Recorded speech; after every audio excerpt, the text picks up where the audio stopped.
Hello అండి, అందరికీ నమస్కారం. ఈరోజు నేను చెప్పబోయే కథ కూతురి ఉడుంపట్టు. సౌమ్య మోహన్ దేవి దంపతులకు ఒక్కగానొక్క కూతురు.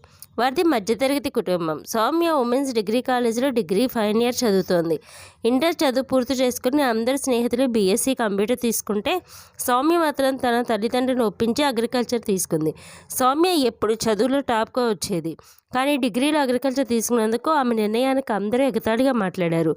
నువ్వేమన్నా అబ్బాయివా వ్యవసాయ పనులు చేయడానికి? మోటుగా అందరూ నవ్వినా ఎగతాళిగా మాట్లాడినా పట్టించుకోలేదు సౌమ్య.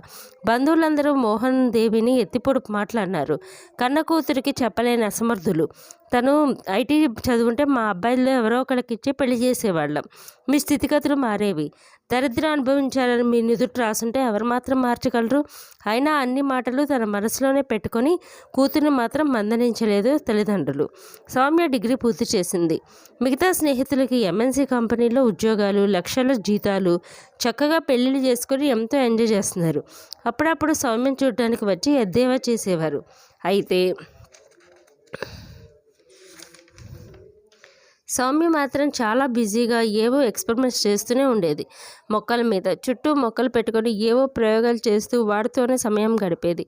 తల్లికి మాత్రం సౌమ్యకి పిచ్చి పడుతుందేమో భయం పట్టుకుంది. తల్లిదండ్రులు ఇద్దరూ దిగులతో కుంగిపోతున్నారు. ఎవరి దగ్గర వారికి మంచి అభిప్రాయం లేదు.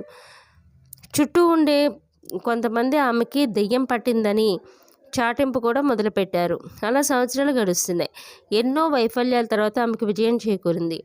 తన మొక్కల మీద చేసిన రీసెర్చ్కి ఆమెకు ప్రెసిడెంట్ చేతి మీద నుంచి అవార్డు అందుకుంది. అగ్రికల్చర్ డిపార్ట్మెంట్లో ఆమె ఒక సైంటిస్ట్గా ముద్రపడింది. ఆమె జీవితం మారిపోయింది. ఊహించినంత జీతాలు, ఇంద్రభవనం నాటి ఇల్లు, సంఘంలో గౌరవ మర్యాదలు. వాళ్ళని చీడపురుగులా తీసిపడేసిన బంధువులే ఇప్పుడు సౌమ్య గురించి మేము మొదటి నుంచి అనుకుంటూనే ఉన్నాం తను సాధిస్తుందని. ఆ ఏడాది ఐటీ దెబ్బతిని చాలామంది ఉద్యోగాలు పోవడం జరిగింది.